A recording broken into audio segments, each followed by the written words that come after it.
again, hockey fans. Are you ready to brave the wild with me, your host, Paladino Joey, or Joey Owygen? Brave the Wild is available on the Hockey Podcast Network. It is also, again, available on all of your favorite podcasting apps. I thank you once and always for downloading and listening to this show. And I also thank Dylan and Kyle for having me on board the Hockey Podcast Network. Always a great pleasure. Well, the Minnesota Wild this past week kind of hitting a surge again. I'm not sure what's going on if they're... It's hard to say, obviously, especially after a 7-3 loss to the Tampa Bay Lightning. Hard to say. It's crazy. Like, say you had the 6-0 loss to the Arizona Coyotes, the 5-0 win over New York, the New York Islanders anyway, and then a 7-3 loss to Tampa, and all of a sudden we win in Florida 6-4, defeat the Carolina Hurricanes in a game we got outplayed the whole time, 5-2. And of course, that is empty nets, though. That's partially why the score got a little bit more, separated there. And then a pretty impressive win over the Washington Capitals, 5-3. The Minnesota Wild, 3-1 this past week.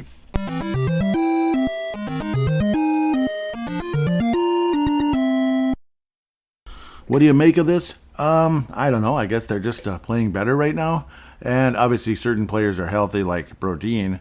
Now you also add Marc-Andre Fleury to the list. Sounds like a concussion, upper body, but concussion. And he does have some concussion history. So, Philip Gustafsson has definitely been giving up some goals for the most part. Pretty impressive versus Carolina when you consider what he had to face. He was pretty damn good in that game. Obviously gave up goals versus Florida. That's when Marc-Andre Fleury got hurt. 3 goals versus Washington. A couple of goals very late. That kind of hurt Gustafsson's numbers, I'm sure. Obviously, a couple of goals. The Wild were up 5-1 in that one in impressive fashion. Is this a playoff team? I'd say probably not, but I don't know. I guess you're capable of winning some games here and there. The month of January's got a lot of red in it still. You got Calgary, you had Tampa loss, or 2 Tampa losses anyway. Both on Thursdays, you beat Columbus barely by the skin of your teeth. Got crushed by Dallas twice. Philadelphia, Arizona, and then you beat New York, and then all of a sudden we start winning 3 out of 4, apparently, and then 2 more games to wrap up the month of January, so we'll have a losing record for the month of January, no matter how you shake it. Nashville and Anaheim before we head into the break. So just 2 games to preview going in. We'll have only 1 game to preview next week, but we're going to continue things as is because there's always stuff to talk about, and there's games and such as well.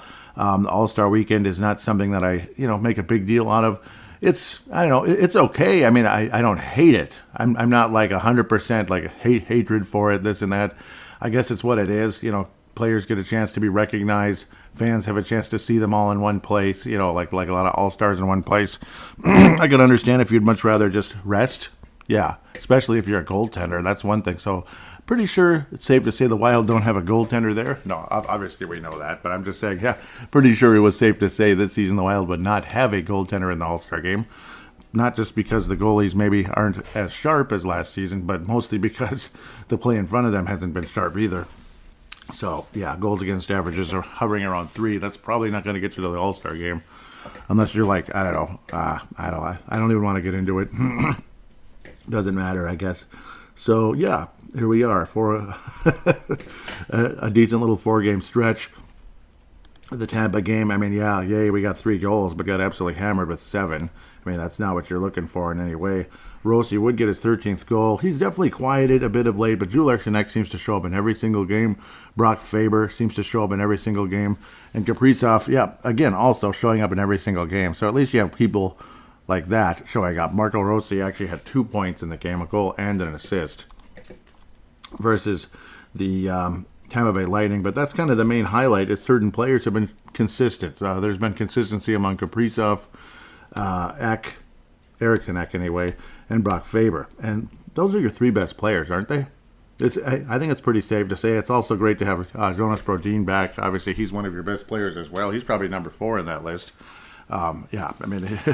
He's probably your Mount Rushmore, so to speak, on your Minnesota Wild at this stage, no matter how you shake it. Once again, it's like Faber and Brodin are your 2 best defensemen by a mile. And then you have Kaprizov, obviously, and Eriksson Ek. And again, nice to see Rossi at least having a multi-point game versus Tampa, but that's about it. Again, the good news is certain players have been consistent. The bad news is they got their butts handed to them 7-3. What more do you really want to say about the game? I don't know. It wasn't good. It wasn't a good night. to say the least. It's like you want to look at comparisons and such. I don't know.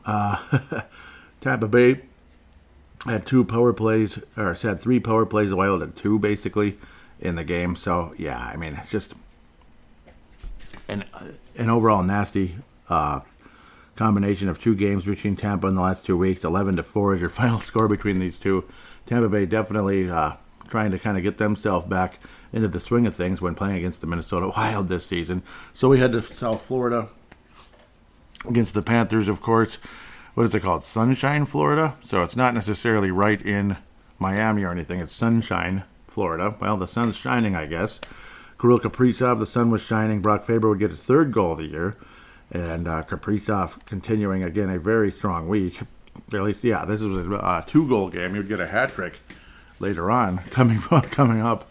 But 2 goals versus the Florida Panthers. Ryan Harmon would also get 2 goals. He's generally been playing pretty good, but obviously getting into the penalty box as well at times. Not in this particular game. Foligno and DeHaan would get in the penalty box with fights. So there is that. Not against each other or anything. I know I'm just BSing around there. But, yeah, Kaprizov showing up. Ek with a couple of assists. Faber, always a factor. 3 points in this game. 3 points, a goal and 2 assists. Outstanding. Faber right now is on pace for 49 points. It was floating around a few games ago that he's on pace for 50, but it was actually 48. So, yeah, whatever, though. He's close enough. He's on pace for almost 50 points as a rookie. And remember when Matt Dumba got 50 points, it was like the biggest deal ever. It was, what, how many years into his career? Like 5 or 6 years into his career? And it's like, wow, Matt Dumba's breaking out. Brock Faber almost has 50 points in his rookie year when he was not known as a offensive player in college. Looked on as more as a defensive player. But you could see there was something there because of the high IQ, and that's what's so special about Brock Faber. As I'm going to stumble and slur all over myself here, starting to sound like politicians that don't know where they are. But we'll leave that exactly where it is. Kirill, the thrill is for real. Obviously, again, 3 points in the game. And, pretty much at a point-a-game stretch. Well, he's beyond that, but generally speaking, yeah. And he is over a point a game with 42 in 40 games, 18 goals on the season. As he came into the week with, less than 13. So now he's at 18. So a very impressive week for Kirill Kaprizov. Joel Eriksson would get his 20th goal during the course of this week now with 38 points. He's on course for about 60, kind of like last year in a lot of ways. So, I mean, Joel Eriksson is, I think, because of his defense being so high-end, and his overall value, his passing skills that are very much there, his shooting skills that are his ability to get close to the net and finish is more like it. He's a really good player. I think he should make an all-star team once in a while, but I suppose he's not as high-end as the guys that actually do at the forward positions and such, forward and centers and such. So there is that. Matt Boldy definitely showing some passing skills this past week with some beautiful passes to Kirill Kaprizov. Not all of them wound up as goals, but I mean, there were some gorgeous passes. It's like, unfortunately, the shots were saved and such by the respective goaltenders. But Matt Boldy definitely showing passing skills this past week. Obviously, it's there and everything, but it's just, I don't know, it just looks better lately. And that's good. Boldy obviously does tend to disappear. He's not consistent.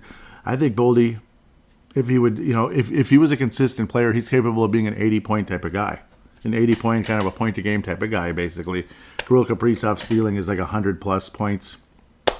Probably not going to get there this year because of missing time. Unfortunately, what did he miss? 7 games? It felt like 20 when he was out, because that was, that was just depressing, to be quite blunt.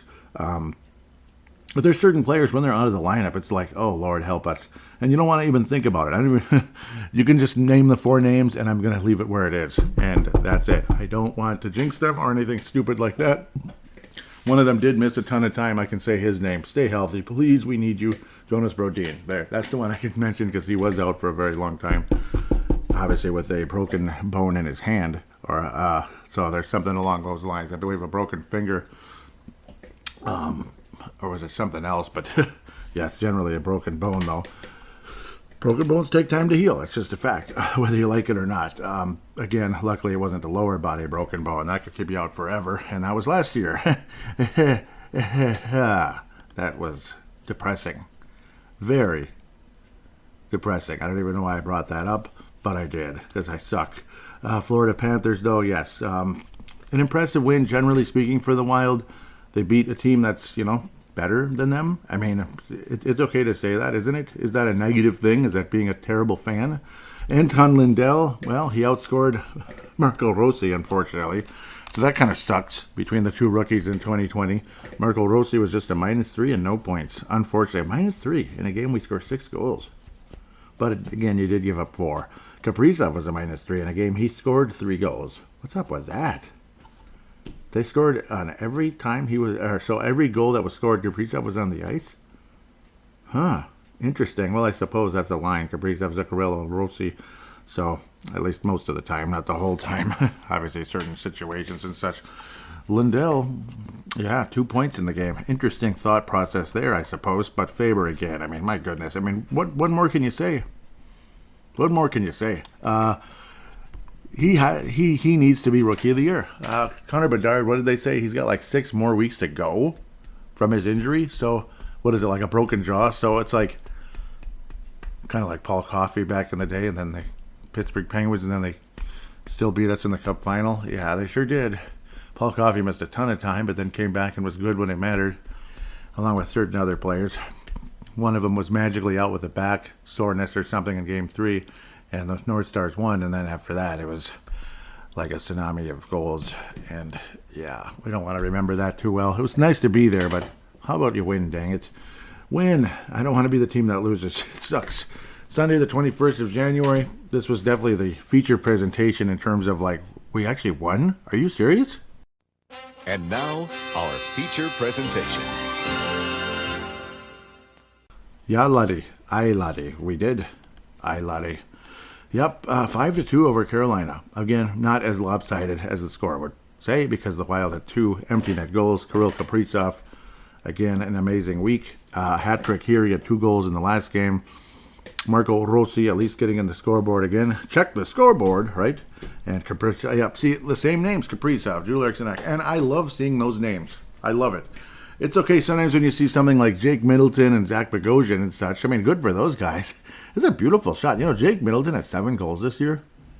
So, that's not, I think that's noteworthy. 7 goals for Jake Middleton's not bad. And it was a gorgeous shot. It was like 3, it was beyond, I believe it was before even center ice, because, I was way back there, obviously. It was like a 3/4 rink shot, if you know what I mean, and it was perfect accuracy. So, obviously, these are NHL players. They can, make full rink shots, I'm sure. If there's no goaltender, they can. But just saying, it was a beauty. I'm just going to tell you what it is. Obviously, you're not going to be perfect all the time. Kaprizov did get the hat trick with the empty net goal, but you got to love that in Faber. Another multi-point game for Brock Faber. A couple of assists on both of Kaprizov's goals. It's a lot of fun when you see both of those guys on the ice at the same time, isn't it? It's wonderful. Absolutely great. Jules Eriksson getting his 19th goal along the way in this one, but Kaprizov with his 3rd hat trick of his career. And so what if the last one was on the empty net? That actually happens a lot, to be quite honest. The guy already has 2 goals, and then you score in the empty net at the end. So it's nothing to be like, oh, that's, it does not put a dampener on anything. He still scored the goal, which wraps things up. It's better than getting the puck taken away, and then the other team scores with the extra man, and then next thing you know, you're going to OT and you lose, especially in the playoffs. That's depressing like you wouldn't believe. And it happens more often than we want to say, because that's just the way it goes. Jules Eriksson 4 points in the game. 4. 3 points in the game. He was a +4 in the game. That's what I thought. I'm like, he didn't have 4 points. No, he had 2 assists, and he had that goal. Yeah. So, generally speaking, but another multi-point game for defense only Brock Faber. Defense only. Yep. Boldy again, another gorgeous pass along the way, and well appreciated by Kirill Kaprizov. Jules Eriksson also factoring on that one. When those guys play together, it's pretty nice. It's very epic, actually. And Boldy's passing skills, again, like I keep repeating myself, definitely showing something. And there is a chemistry with Kirill Kaprizov. And I don't know, you're seeing a more maturity, like more of a kind of a grown-up rather than the young guy look out of Kirill Kaprizov of late. He's starting to look more and more like an alternate captain. Not that I really doubted him about that. I'm just saying he's starting to look like it more and more, and I like that. Obviously, of course you do. I don't think that's going away, and that's a good thing. As long as he actually re-signs with the club when the time comes, which is not too far away at the end of the day when it comes to like being eligible for an extension and such, and want to lock him up and such, and rather than see him playing for the New York Rangers or something, which tends to happen way too often in the NHL. And it happens to us. It already did once with Marian Gaborik, and it's like, of course he signed with the New York Rangers. Not because he scored 5 goals against them the year before or anything, but yeah, of course it was the New York Rangers of all teams. Yeah, like the bottomless wallet and all that. So it's extremely frustrating. But this was not a frustrating game for us. It was extremely frustrating for the Carolina Hurricanes, who only faced 17 shots. Only 17. Antti Ranta, yep, that is who was in net. He's beaten us in the past, but gave up 3 goals and only 17 shots. And again, Kaprizov along the way. 2 of those goals were from Kirill Kaprizov, so that's kind of how that goes, right? So, like, not overly surprised against Jules Eriksson getting the other one. And then you had the empty netters and such. But Philip Gustafsson, definitely probably his best game of the year, I'd have to say. Like, how is it not? He faced 42 shots, only gave up 2 against the Carolina Hurricanes, a team that I think is a cup contender. At least I'd like to believe so. It's felt like the last couple of years they've underachieved a little bit. They've been a little bit disappointing, but like, when is it going to be the year where Carolina goes on the run? Goes on that playoff run and goes all the way. You're just thinking it's right around the corner. It's going to happen, and it's going to have to happen soon because, guys age quickly in this league. Obviously, time is short. People leave, people get old, this and that. Injuries happen. It's just not your year. Blah blah blah. So Carolina, when is it going to be their year? Are they going to go cupless with this group of players? It'd be kind of sad, but I don't know. Maybe they will. They only have 1 Stanley Cup to their name, but they have been to the finals twice. Again, obviously getting beat pretty handily by the Detroit Red Wings, much to my chagrin, about 20 years ago, and then overcoming the Edmonton Oilers. The Oilers almost won the Stanley Cup that year, but it was a whale of a day, as it said on Yahoo Sports, because the Hartford Whalers won the Stanley Cup, as the Carolina Hurricanes anyway. The Hartford Whalers won the Stanley Cup. Yeah, formerly. They have definitely been a better franchise pretty much since moving to Carolina, generally speaking, but man, there were some beautiful teams in Hartford, and it was impossible to root against the Hartford Whalers, unless I guess you were in their division, I suppose. Hartford Whalers. Yeah, I mean, those are the good old days, and I still remember the guy when I bought like a Hartford Whalers puck. I think it was at one of those Minnesota Wild Fests. They have that during the, it's like Taste of the Wild, like in March or something. And the guy said, "Yep, the Hartford Whalers, the little team that couldn't." Yep, and that's pretty much what the story was. Unfortunately, yeah, they'd get to the first round, they'd make the playoffs and get beat. They'd win the division, which they did once, and they got beat. So that figures. They lost to the 4th place team. Kind of figures, but they lost to the Minnesota North Stars too. The Whalers and the North Stars, 5-2 North Stars over the Whalers in this game. And yes, you know what I'm doing. At least I hope you do. If you don't, then I guess you don't know hockey history too well. But especially in Minnesota, hello. The Washington Capitals have always been the Washington Capitals. At least I would like to believe. They also had Larry Murphy long ago. They had Dino Ciccarelli. After that, the North Stars traded Dino Ciccarelli to the Washington Capitals for Larry Murphy, who we then, it's Dino Ciccarelli for Larry Murphy is one thing. A Hall of Famer for a Hall of Famer. Okay, sure. Hall of Fame defenseman, Hall of Fame, winger, right? And then you trade away this Hall of Fame defenseman to the future Stanley Cup champions that you're going to play against for like a third pair defenseman because you wanted to get more gritty. That's great. That's wonderful. It's like, anybody ever heard of Jim Johnson? Anyone? He's from Minnesota though. So come on, hater. He's from Minnesota. What kind of Minnesotan are you? The one that wants to win and doesn't give a damn where you're from. Just win, baby. Anyhow, Brock Faber, 4th goal of the season. Yep.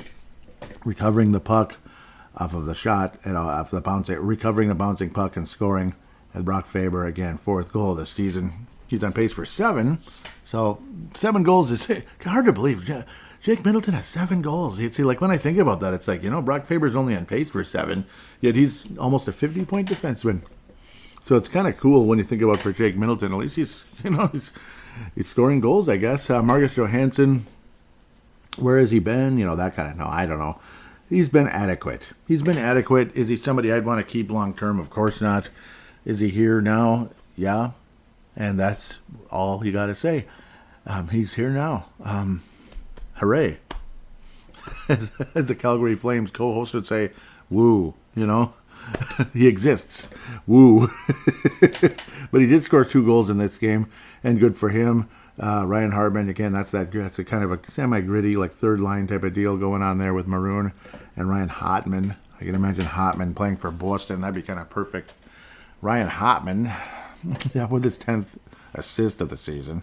Marcus Johansson got his 2nd goal there, Bogosian, and the first goal on a Bogosian shot, directing it and all that, so good for him. Washington would kind of linger and lurk. The Wild were pretty much the better team the whole game, though. It's just that Washington was just kind of hanging around, and then in the end, there was no celebration at all. It was kind of like when the North Stars were getting beat by the Detroit Red Wings in Game 7. The same reaction. What were we down, like 5-1? Oh, we scored, and it was kind of like, okay, we scored. All right, it's 5-2 now. And that was with less than 3 minutes remaining. And then a minute later, another goal by Mantha. He would have a 2nd goal. The first one came literally at the midpoint of the game. It was like, oh, wow, 10 minutes remaining in the 2nd period. I remember just seeing that, and it's like, wow, how often does that happen? Right on the button. So you have a little halftime celebration there, I suppose. Not that halftimes exist in hockey, but that was a minor, rare case of a halftime celebration. Or a halftime show. Oh, yes, and addendum and errata. That's when I need to correct myself for something I said in a previous show, which I probably should do more often than I do. Probably should. Nick Dowd is not Jim Dowd's son. So that was brought to my attention. Whoops. He's... I swear I kept hearing about Jim Dowd's son somewhere. Something about Jim Dowd's son, but that's not Jim Dowd's son. There might be some distant relation somehow. We're all kind of related. Especially if we go back to Noah. Yeah, we're all related, but not really. You know what I mean? Not closely. And that's one of those cases. There might be some relation, but nothing evident. So yeah, he's more from like the South, whereas Jim is a Joyzy guy. So yeah, Jim Joyzy Jim. TJ Oshie, Minnesota Ties, but originally from the state of Washington. But Minnesota Ties, of course, 8th goal of the season on the power play, redirecting a shot from J.C. John Carlson. Apparently, Max Pacioretty, who's been all over the place, including the Golden Knights and the Montreal Canadiens, I believe. For all I know, I don't know nothing, but yeah, Montreal. So there's that. TJ Oshie only 8 goals in the season. Ovechkin definitely showing his age. A guy who's far from showing his age, at least I hope, got his 20th goal in the game. That would be Joel Eriksson Ek. Again, just what a great week. What a great week for Joel Eriksson Ek. Can't discount that in any way. Yeah, and Foligno, gosh, man, he reacted like a certain tight end in the NFL does every time he gets a first down. Yeah, that guy. Ugh, can't stand him. A certain tight end on a certain Chiefs team. Yuck. Ugh, don't even want to say his name anymore. Marcus Foligno, 8th goal of the season. Again, redirecting on a Boldy shot. So, again, that was more of a redirection, but it was a beauty. And his reaction was quite dramatic, but it was nice, and I'm sure scoring against a former teammate in Darcy Kemper, who has had his moments and has had his not-so-good days. This one was not one of his good days, and the Wild took advantage, a 5-3 victory. The Wild back to 500 after falling well below, after getting our butts kicked by Dallas and Tampa, respectively, along the way. Washington is 6th place in the Metropolitan Division, despite a 22-17-6 record. That's no gaudy record or anything, but 6th place. That's pretty rough. The Wild are in dead last, or close to it, actually. Close to it. We're not in dead last. We're in 7th place. It's crazy. So our division is becoming more and more competitive. But yeah, 500 in the Central, and only Chicago is below the Wild at this stage. But it is what it is. We've actually been making up ground to a possible wild card position. But do we want that? Is it worth it? I mean, yes, there's players here that are playoff type, regular season players that can get you to the playoffs, but then the playoffs come and they don't do jack bleep. And that's the problem. That's why a lot of us aren't really all that thrilled about the idea of becoming the 8th seed or something and being a sacrificial lamb for whoever, like Vancouver or Colorado, whoever it is. I don't really want to be a sacrificial lamb anymore. I'd rather be the team sacrificing the lamb, if you know what I mean. It'd be about bleeping time, too, especially when we were the number 2 seed in the entire NHL, basically, because it was the Blackhawks 1 and the Wild 2, only to lose to the St. Louis Blues. And remember, the Blackhawks lost that in the first round to Nashville. They went all the way to the final and got beat by the Penguins. The Wild lost to the St. Louis Blues with Mike Yeo taking about 19,000 shots from not the best angles. They weren't really the best chances, and we just couldn't finish, and it was annoying. That was against Jake Allen, who had this miraculous game 1 against us. Why am I bringing up all these depressing memories, like the Larry Murphy trade? I don't know. The Wild went 3-1 this week, but it's like, am I excited about it? It's nice to see a team win, but that's about it. It's just that feel-good thing. But does it mean anything down the stretch other than a lower draft pick? Not really. I don't know. Again, do you really want to just be a sacrificial lamb in the first round? Like, best case scenario, we squeeze into the playoffs, and that would be best case scenario. We're not the 2019 St. Louis Blues. We're not. We don't have a top center. We don't have Ryan O'Reilly.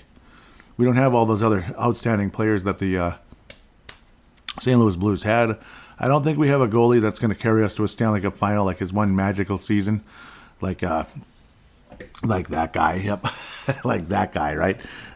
Who hasn't done anything since, really, except for a couple of moments. Oh, well, then again, he beat us in the first round, though, a couple years ago. That was fun, wasn't it? When we again had home ice advantage, it was a great season. Home ice advantage, and couldn't take advantage of it because we stink at home in the playoffs. Weird, very weird. I'll never understand that at the end of the day. So I've babbled a little bit, but I don't know, kind of all over the place. Fun week in terms of, again, certain players being what they are. Like, as certain play-by-play voices might say, the Minnesota needs its best players to be their best players, and they were. They were the best players this week. And I mentioned them about 50 times. At the end of the day, the winner for the Mike McDonough Award is going to be Kirill Kaprizov. Obviously, honorable mentions to, Faber and Julerchik. I almost think you should just give it to all three of them. Faber, multi-point games, everywhere. Multi-point games, and always a huge factor. I'm going to give it to all three. I think all three of them deserve it. An amazing week, honestly. And Gustafsson had a great performance versus Carolina. After that, it's just, mediocre. Like giving like 3 goals versus Florida and 3 goals against Washington late, which was kind of annoying. He had a great game, and then all of a sudden it was just, a couple of lame goals late in the game, which hurt his numbers a bit. Made things look worse. Like 3 goals are 3 goals. It is what it is. James Shepard Memorial. I don't know. Should it be Foligno for over-celebrating on his goal? No, I don't know. Just the overall performance versus the Tampa Bay Lightning, that was horrendous. Because obviously you can pick on Faber and Goligoski till the cows come home. We know who they are. There's actually a nice nickname for them. It's called the Minus Men because they're a minus. They give up goals. They're not good. That type of thing. So we can pick on them till the cows come home. It's kind of almost a default that they're going to get like one of the two might end up getting it. But Merrill has been healthy scratched of late, and it's about time, which is good. A lot of us have been waiting for that. So there's that. I don't know. I'm not going to pass one out at this stage other than just a terrible, horrific loss. Again, that's another one of those total team effort losses. Total, system failure type of deal versus the Tampa Bay Lightning. Gustafsson gave up 7 goals in that game. That was awful. Brought his goals against average to the moon. So that was embarrassing. But it definitely wasn't all his fault. The play in front of him wasn't good, and Tampa just kicked our butts, bottom line. So we're going to kind of go for a kind of a team effort in that one at the end of the day. Somehow Kaprizov was a +3, if you can imagine that, in a game the Wild lost 7-3. It's pretty crazy. Yeah, that's wild, literally. So we'll leave that where it is. We're going to come back and preview only 2 games, look at the prospects, and then have another wonderful fan interaction segment with the poll coming up.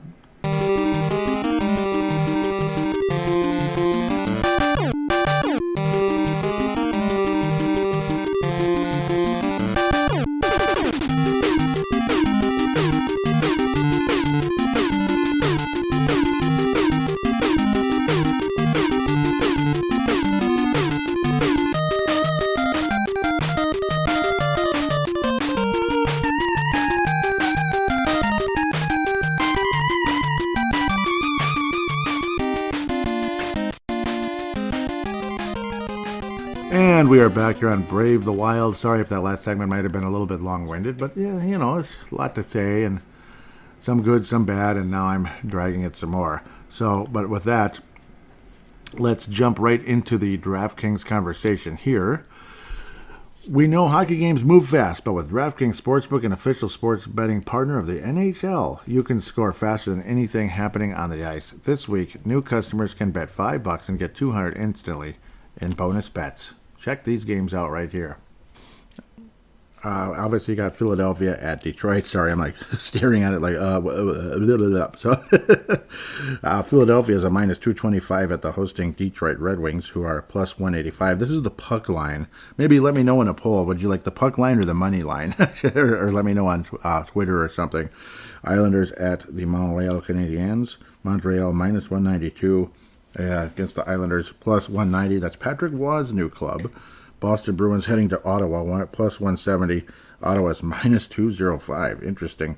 Lightning hosting the Arizona Coyotes, +110. Coyotes -130. The Hurricanes, who we just beat. This obviously, like, this is one of those Western or Eastern Conference type of rivalries, which is classic now. Carolina hosting the Devils, +145 and -175. Again, this is the puck line. The Wild tonight, +205 versus Nashville, -250. So the Edmonton Oilers, who stopped losing games, -105, hosting the Blackhawks, -115. Again, that is the puck line. So with that said, we can go back to this. Download the DraftKings Sportsbook app with code THPN. That's the Hockey Podcast Network. New customers can bet just $5 on the NHL and get $200 instantly in bonus bets. Only on DraftKings Sportsbook with code THPN. The crown is yours. Gambling problem? Call 1-800-GAMBLER or visit www.1800gambler.net. In New York, call 877-8-HOPE-NY or text HOPE-NY. That would be 467-369. In Connecticut, help is available for problem gambling. Call 888-789-7777. Okay, so 4 sevens. Or visit ccpg.org. Please play responsibly on behalf of Boot Hill Casino and Resort in Kansas. 21 plus age varies by jurisdiction. Void in Ontario. Bonus bets expire 168 hours after issuance.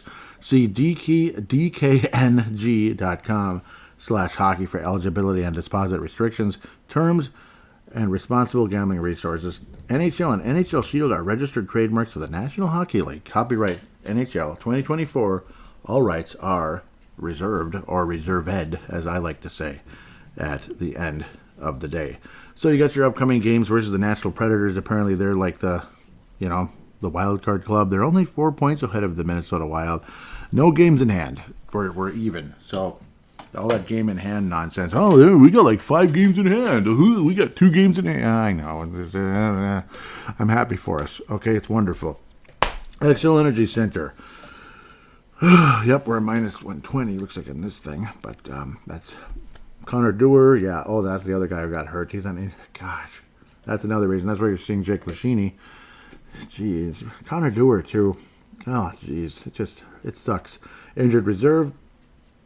119. Fleury out of Tuesday's game against Washington, again concussion related.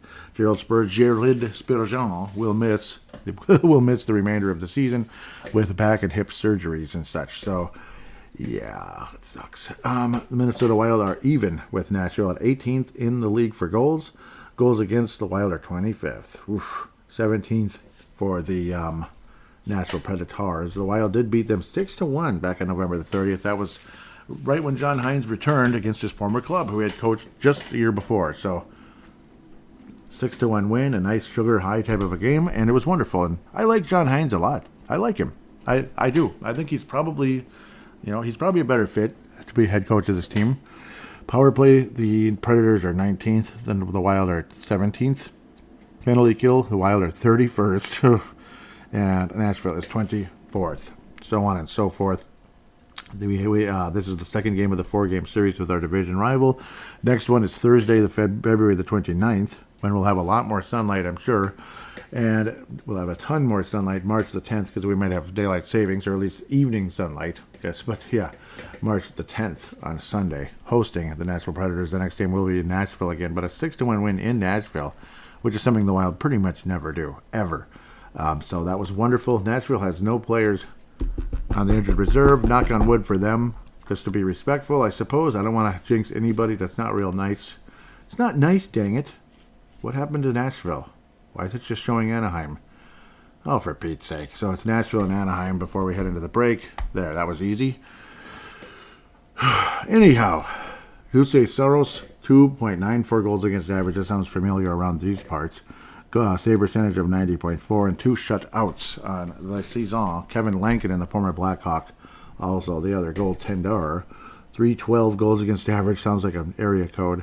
89.8. And then Yaroslav Askarov, that sounds familiar as well. 1.47 in 2 games so far with a win. Impressive, 94.3. So nice start to him for his career, so to speak.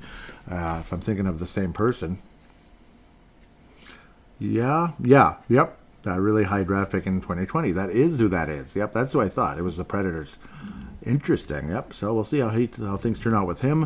Of course, now I messed myself up here. Philip Forsberg, 49 points at 47 games. Definitely doing well. And a guy I mentioned earlier with the St. Louis Blues, the Stanley Cup champions in 2019. Ryan O'Reilly with a little bit of a renaissance. He had quite a disappointing season last year. Remember, he had like 20 points at this point of the year. He's at 40 this time around. Roman Josi, one of the best defensemen in the NHL with 9 goals and 31 assists. Outstanding, 40 points. He's on pace for, 70-something. So, obviously a stud. Tyson Barrie, the former Columbus Blue Jacket, if I'm remembering the right guy. Yeah, 11 points in 31 games. He always misses time, doesn't he? Gustav Nyquist, former Minnesota Wild, who is he's so productive. He's so productive. He's on pace for like 65 points or something. So, something along those lines. 12 goals and 24 assists. 36 points. I really liked him when he was here, and it's a damn shame to not have him. But it is what it is, right? I'd rather. But you know what? If we had a choice between him and Marcus Johansson, I mean, I think it's obvious what the choice would be. But he got more money, so what are you gonna do? What are you gonna do? Former Calgary Flame, but why did I call him Calgary Flame? Vegas Golden Knight bust of a draft pick, looks like. Cody Glass, just 1 goal, 1 assist in 19 games. Jeez, what happened to you, man? Sucks. Ryan McDonough, that's an old name as well. 1 goal, 10 assists for him with the Nashville Predators.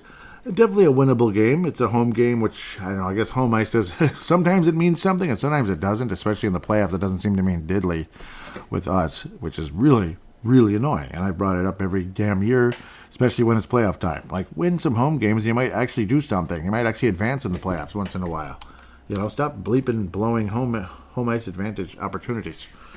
Of any kind, just general home ice. Nashville, obviously, they're a beatable team. I don't know what to make of this right now. The Wild, we've been playing very well. There's a pretty good chance the Wild win both of these games, honestly. But if you're going to lose one, it's probably this one. Nashville has been a tough team to play against, generally speaking. But I do think the coach going against his former club does help our cause in a lot of ways, because coaches know strengths and weaknesses of certain players that he's coached. And, tell us about it when it comes to Mike Yeo. He made us look pretty bad. So there is that. He often did. The Wild will beat the Nashville Predators with a final score of 4-2. I probably say that same score every single time I do this. But, yeah, it's going to be 4-2. It might even be 5-3. or 5-2 with an empty net type of deal. Most likely guy to score in the game is going to be, who do you think? Kirill Kaprizov. Yep, Kirill Kaprizov's going to score in the game. I know, low-hanging fruit with that one. Very low-hanging fruit, but what are you going to do? He's been amazing of late, and I think he keeps his run going.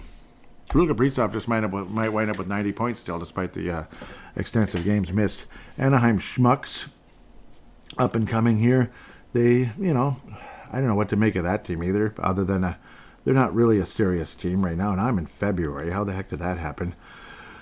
Anaheim Schmucks, yeah, they're not good. 16-30-1. It feels like a game the Wild lose, though, sadly, or like the Timberwolves lately. They lost to the Charlotte Hornets. Listen to Timberwolves Explosion for that review tomorrow. They lost to the Charlotte Hornets. They lost to Glass Joe. Yeah, pretty much. No, they beat that would be the guy after him. Then they did beat Glass Joe, the Washington Wizards, who are even worse. So, thankfully. Tristan Lemieux with illness recently on the 24th of January. Alex Killhorn, I do believe, played with the Tampa Bay Lightning. I can't imagine he's too excited at the moment. 4 to 6 weeks injured reserve, January the 20th, with left knee surgery. Okay. Trevor Zegras, broken ankle.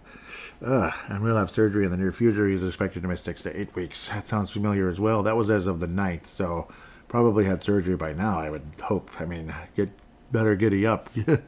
Get on it, baby. Okay, John Gibson. 3-game series because it is a, interconference, but non-divisional series. Saturday, January the 27th, heading into the break.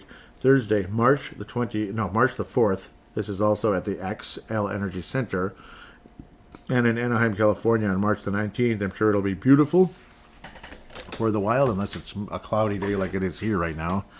We're like dying for sunlight around here. 9 p.m. start on Tuesday night. In that case, Anaheim Ducks are 2-3 in their last 5, which, that's kind of how that goes. They beat Buffalo recently and beat Florida a few games ago and lost 3 in a row, generally speaking. I'd like to check something if possible. I'm going to backtrack. I do this a lot. In the last 5 games with Nashville, they're 2-3. So, yeah, wouldn't be surprised if the Wild won that one. There'd be a 3-game losing streak for Nashville at the end of the day. Anaheim, not Mighty Ducks. They don't call them that anymore for some reason. 3.06 goals against average for John Gibson. A save percentage right at 90 and no shutouts, which is not surprising. It's just not been so good. Frank Vetrano with 34 points on the season, 21 goals and 13 assists. Definitely the leading guy there when it comes to scoring and such. Troy Terry rolls right off your tongue with 11 goals and 21 assists, 32 points. Mason McTavish, obviously one of the higher-end prospects, I would have to say, out there. 13 goals, 16 assists. And before I put my foot in my mouth, I'd like to believe he's related to... No, let's just move on. I'm not going to say it. No, he's not. So, third overall pick, Anaheim Ducks, 21 points. No, what am I talking about? He was drafted in 2021, third overall. Yep, very, very highly touted. 43 points last year. Yep, so obviously not dominating or anything yet, but definitely showing signs, taking steps forward. And he's a 2021 draft pick. He's still pretty new, so obviously give him time. And Anaheim has not been good anyway, so that's kind of the story at the end of the day. Very winnable hockey game. Anaheim is the worst in the league in penalty minutes. They're worse than us.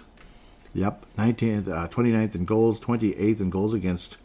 Power play is 20th. Penalty kill is 25th.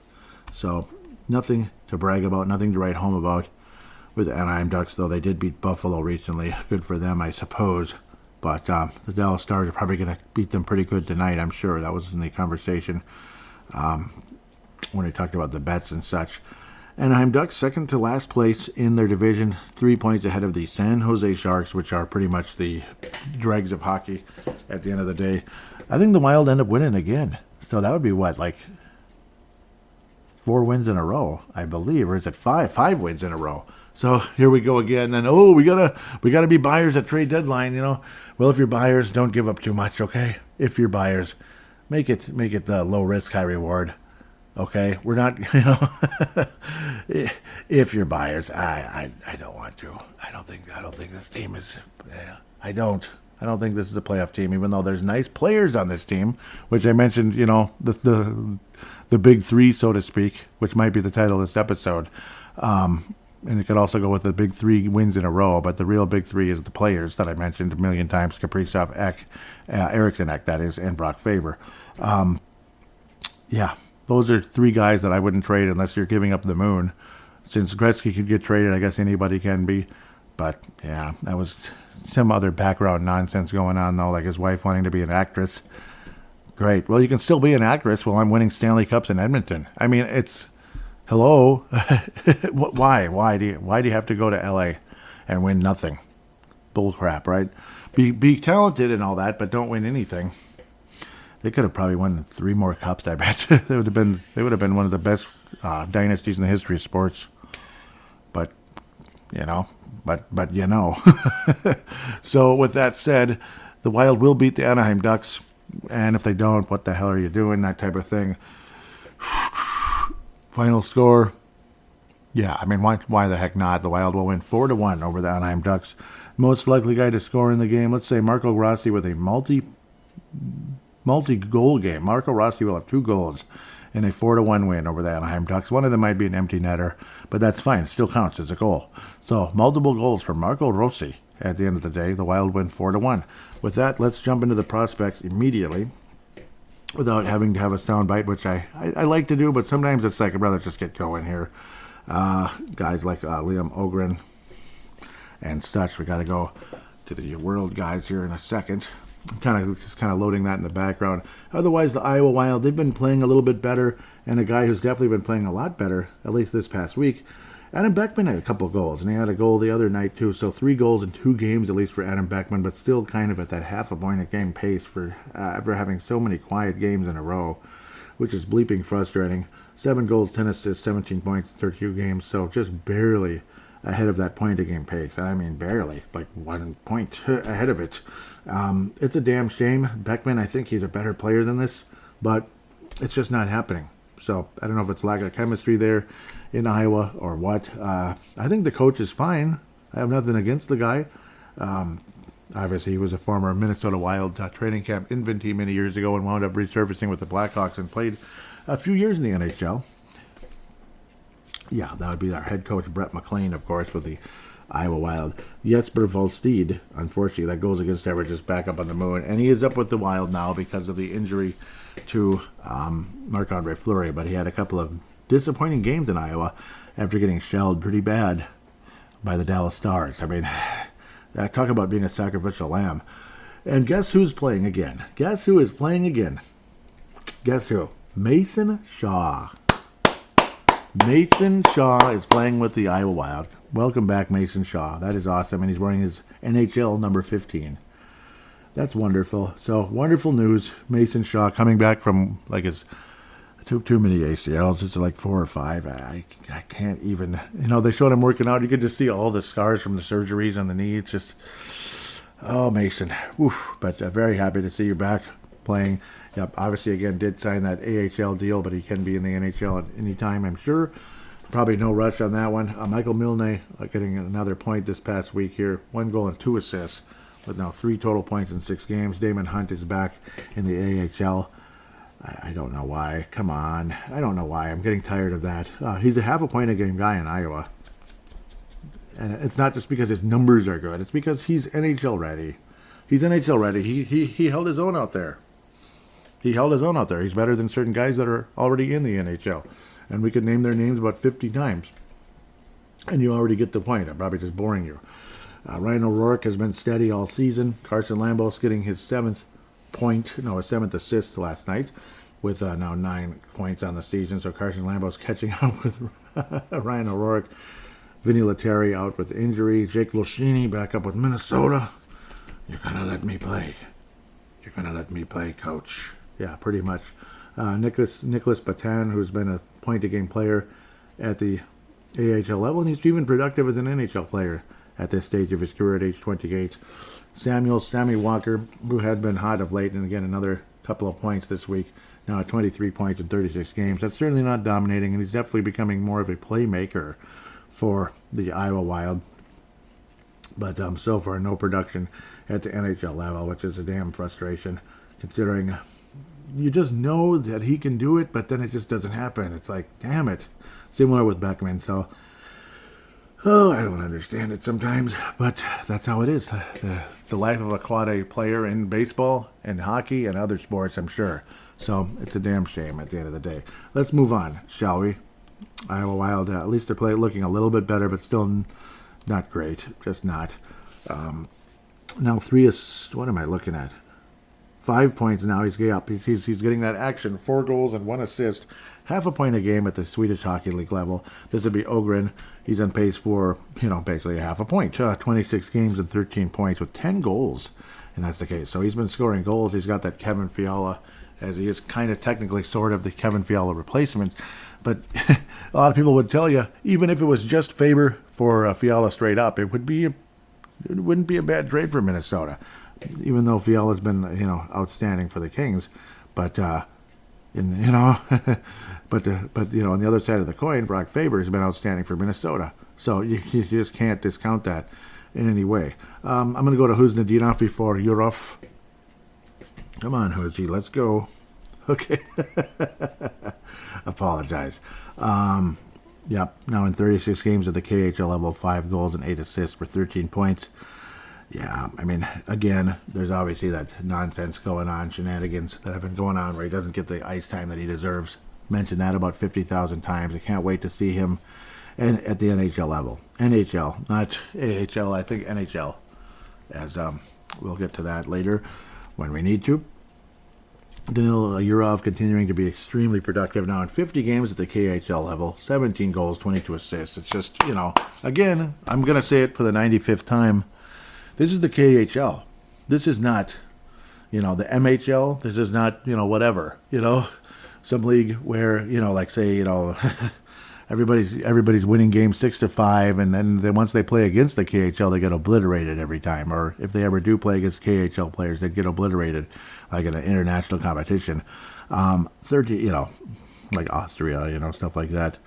No disrespect, I apologize. 39 points though in 50 games. He's on pace for 48 at the KHL level. He's scoring goals and he's playmaking as well. The conversation was he's a playmaker, but he can score, no doubt about it. And he's showing more and more signs about that of late. 17 goals in 50 games so far with the 22 assists. Really love the progress of Danila Yurov. Looks like an outstanding draft pick, and hope that continues. Absolutely. Please keep it coming. With that said, so we will continue moving forward. I should look at the Iowa Heartlanders. Pavlo Novak now with 10 points in 13 games. Not bad. Good job. It is the ECHL. It is NHL purgatory, or hockey purgatory for some people. Kyle Masters is now down there, unfortunately. But in 4 games, he has 3 points, 2 goals and an assist. So it is what it is. If you can hit a couple home runs at AA, maybe you can come back to triple and hopefully get to the majors at some point. Just kind of baseball terms. I'm sure you figured that out on your own. Hunter Jones is averaging almost 4 goals a game. At least Iowa's winning some games this year. Iowa Heartlanders, that is. Last year, they were like historically horrible. Like losing games 7-1 every night or something. I mean, that's demoralizing for anybody. Spacek had a couple of moments in the ECHL. He's back to the AHL. Ty Enns. Sounds like Tyler Ennis. Interesting. But no, I mean, Pavlo Novak has been pretty good. Pretty damn good. Again, coming back from cancer. So he missed an entire year. That guy, kind of like our guy Rossi with the myocarditis, missed an entire year. So it is what it is. Again, just working on that batting average and hitting some homers, and then gets that AA pitching and hoping to come up to the AAA level again, and have some more confidence. That's it's the same thing. It is the same thing. Karkovic as well, of course, back to the ECHL. Unfortunately for him, almost a point a game a player so far. Point a game player in the ECHL, but it kind of is what it is when you have Mason Shaw. So Mason Shaw coming back, he at least deserves to be in the AHL, which he was always really good at. Very productive in the AHL, and again a decent NHL player as well, recovering from getting his timing back and all that from so many ACL surgeries. Heartbreaking to say the least for him. But yeah, at least it's nice to see Pavel Novak playing well. Hopefully he continues to head in the right direction when you're talking about that. Kyle Masters. Yep, happy to see what he's doing at least. Nate Benoit. At age 21 for North Dakota, 1 assist in 10 games. That's all you need to know there. Yeah. Jack Pert. Now 2 goals and 5 assists for 7 points in 22 games. More about his overall defensibility than his scoring. Lambos, Ball State are in Iowa. Petrovsky, who I believe did get the Player of the Week for the M&W Young Guns. Nice, solid. He's now over a point a game, so good. He's been kind of hanging around that for a bit. Kumpalainen is literally that, but he's a year younger. We'll get to him in a second. 12 goals, 22 assists, 34 total points in 32 games for the Owen Sound Attack. Ryan Haley, who was the Player of the Week last week. He's a defenseman, remember.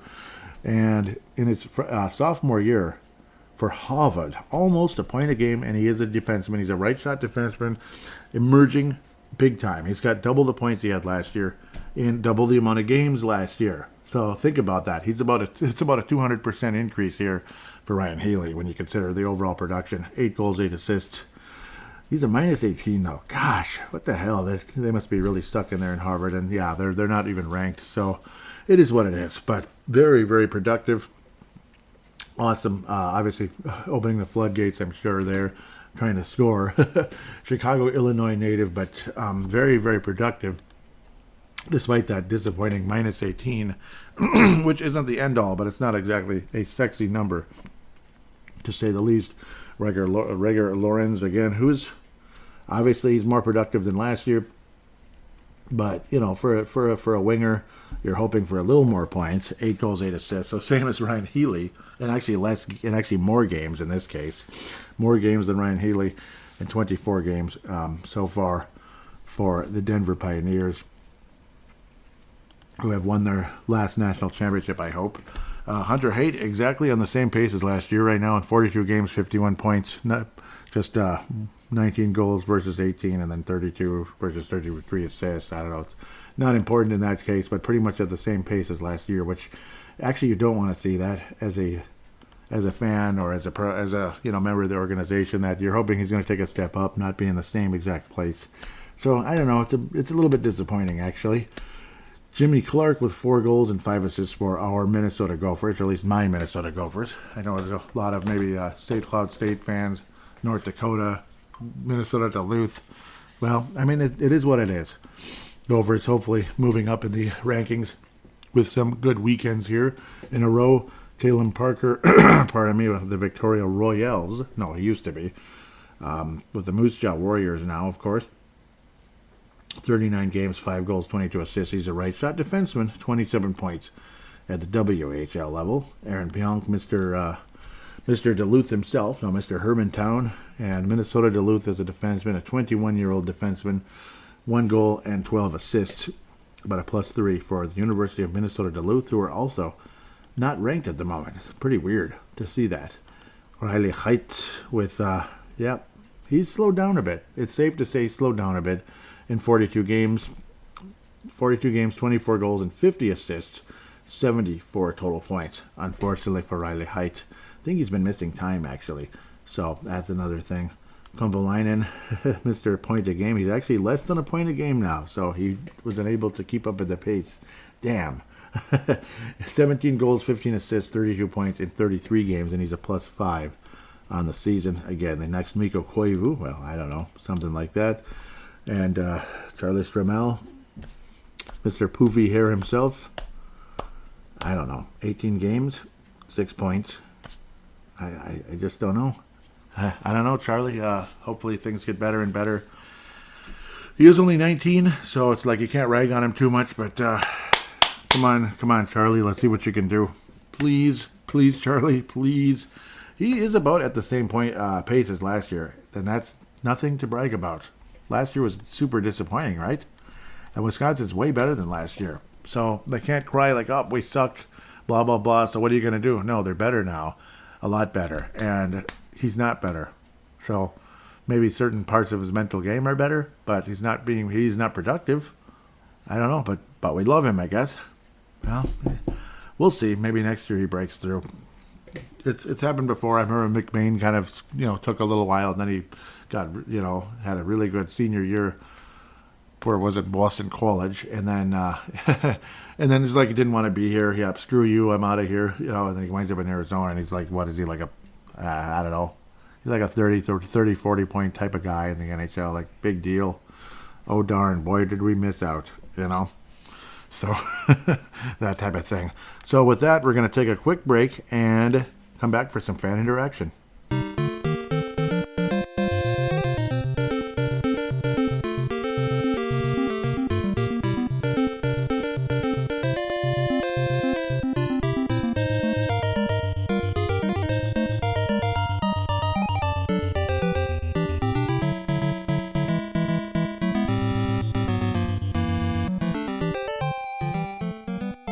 And we are back here on Brave the Wild fan interaction segment.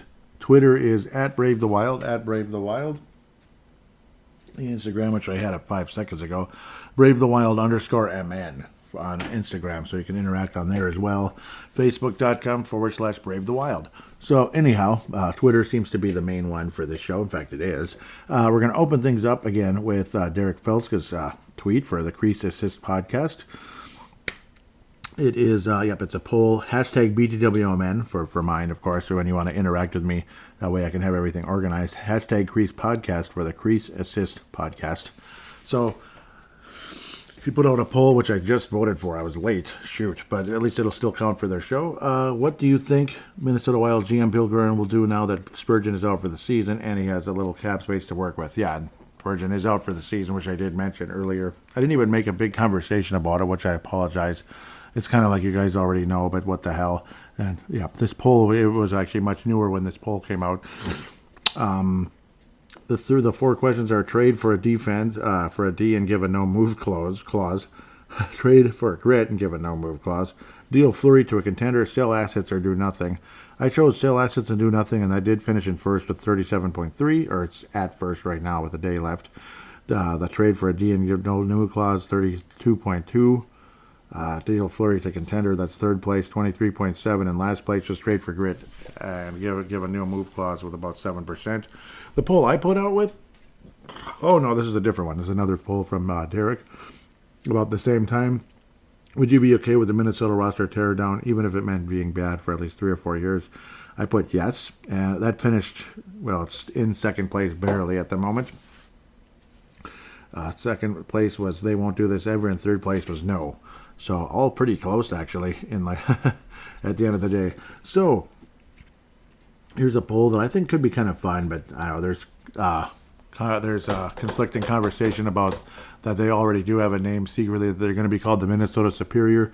There's no information out there about that, but I don't know. Maybe it is true. I don't know, but I hope it isn't. It's an okay name. It's fine, but let's just say the first place choice here is, I think it's a better name. What should they name the Minnesota's professional women's hockey league team? Comments are always welcome. Minnesota Northern Lights, the Minnesota Voyagers, the Minnesota Blizzards, and the Minnesota Red Foxes. So first place was the Minnesota Northern Lights, at least still is at the moment, 56.1%. Yep, love it. Minnesota Voyageurs, 25.8, Minnesota Blizzards 10.6, and Minnesota Red Foxes 7.6. So that did not do too well the last one, but the Northern Lights would be my choice by a mile. I wanted the Wild to be called the Northern Lights, and that was one of the last choices. That was one of the choices anyway for that. Derek Felska says the Red Foxes won't work because the team colors are purple. I had heard they might be named the Superior, but I'm not sure if that's official yet. Yep, I mean, yeah, there's not a whole lot of info about that one. I like the Northern Lights the best. Yep, me too. I was saying huge fan of that. I remember that being one of the 6 finalists for the Minnesota Wild. Dying to know what they would have looked like. It's a great name. And I wish I did get to know, because I know it was on a broadcast. I forget what the reason was why I missed it was on Care 11 that night when they named the 6 finalists, and supposedly they all had logos. And of course, the Wild had a squiggly logo, which is what our original Wild logo was before we had the crest, like the mascot crest, whatever, where it's like a, mix of animals and background and such, which ended up being a pretty damn unique and good logo at the end of the day. But at least we were green again, like the North Stars, but a very different green, I guess. But it's working out nicely with these third jerseys, which are fantastic. Connor says Minnesota Superior. It's already confirmed, and not sure. Maybe it's not true. We'll see. Okay. He's tweeting to me saying, at least I think he is, potential professional women's hockey team names have been revealed. Applications for the Toronto Torch, Montreal Echo, Ottawa Alert. What is this? Minnesota Superior is the superior name out of those, I think. Boston Wicked, New York Sound were filed by the holdings on Wednesday. Okay. Well, Superior is the best name out of those. The Boston Wicked? Okay. Toronto Torch. Torchettis? No, I don't know. The Echo. All right. Well, all right. Superior's not too bad then. I feel better about that versus those other names. It's Northern Lights would be better though. Damn it. So that's just the way I see it. And he said, thank you for the clarification. Okay. Helvey responded. This is not name confirmation. They trademarked them, but have said no final decisions have been made there. Okay, so Haley responded there. That's nice. Maybe I'll give her a follow, I guess. Yeah. I don't expect her to follow back. She's got like 40,000 followers, and yeah, she's not going to follow back. I'm not big enough, dang it. Taz Nasty, Minnesota Reign, and Tony Garcia, Minnesota Lakers. All right. Minnesota Lakers. Los Angeles. No, the Minnesota, yeah. Duluth Superior. So, ooh, how about this? Duluth Superior Lakers, right? No, it's not. Not Duluth Superior. They're just called Superior. Let's move on. I'm confusing myself. Derek said the Red Foxes. Yeah, okay, I already read that one. Here we go. The Derek Felska lightning round hath returned. Let's do this. I think it's mostly kind of a tease, about the Wild's, little surge here. Me too. While Florida and Carolina are good, Washington is terrible. Yep. It might make the games more fun to watch, but to what end? We will tire ourselves out trying to make the playoffs, only to be bounced in the first round. Yep. I agree with that 1,000%. Yep. Like I was talking, it's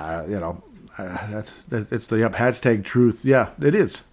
I agree with that 1,000%, and you probably got that vibe in the first segment off and onward. It's like, what you know what I mean?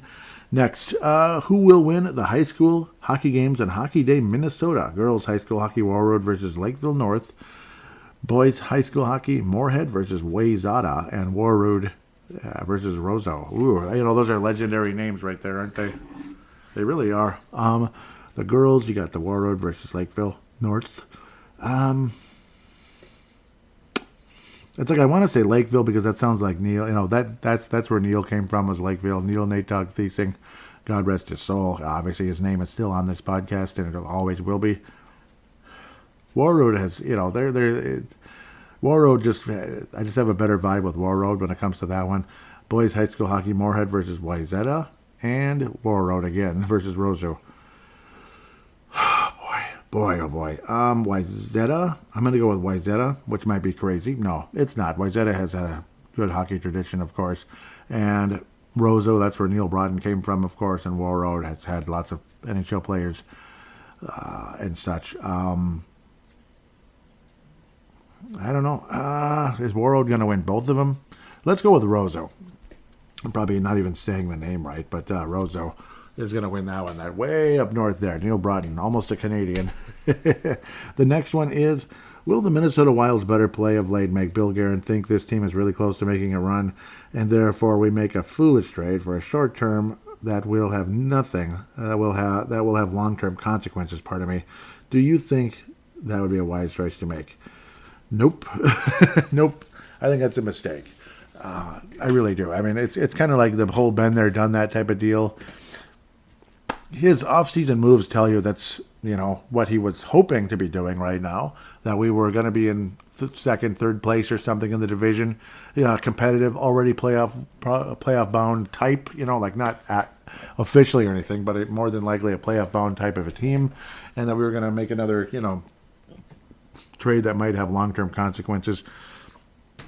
The Nyquist trade was awesome. We hardly gave up anything, and he was so valuable for us, but he didn't exactly return right away because he was still injured when the Wild traded for him. I say trade for assets or do nothing, that type of thing, like a Marcus Johansson. Maybe we're the ones trading Marcus Johansson if we can, that type of deal.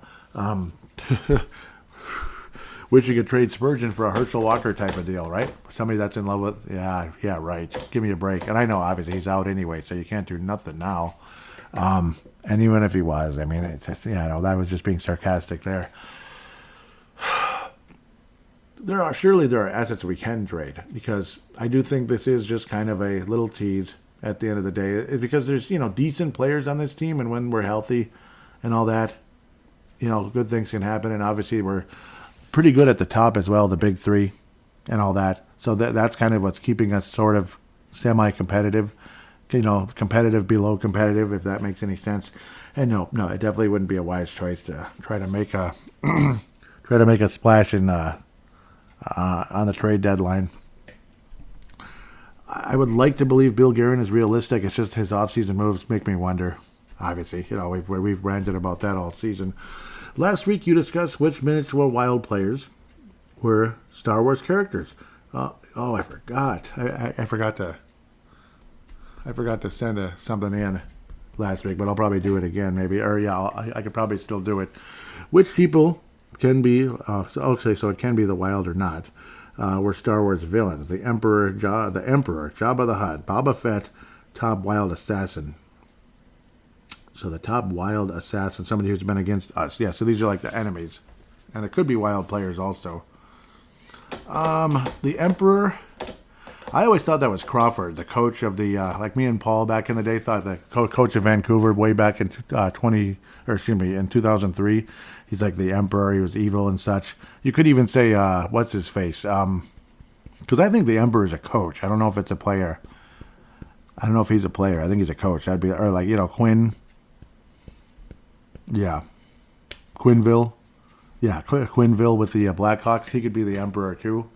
the way they just stomped us into the ground. Otherwise it's Patrick Kane. I mean, absolutely. Jabba the Hutt. Oh, man. So these are like villains. Jabba the Hutt. Maybe that's Jerome McGinley. Boba Fett, or even Boba Fett's Jerome McGinley. But maybe we'll say Quinville. No, Crawford. Crawford is going to... Quinville, hell with it. They knocked us out so many times. Joel Quinville is the Emperor. Jabba the Hutt is Jerome McGinley, and Boba Fett, the top Wild assassin, would be Patrick Kane. Patrick Kane is the top Wild assassin. Oh my.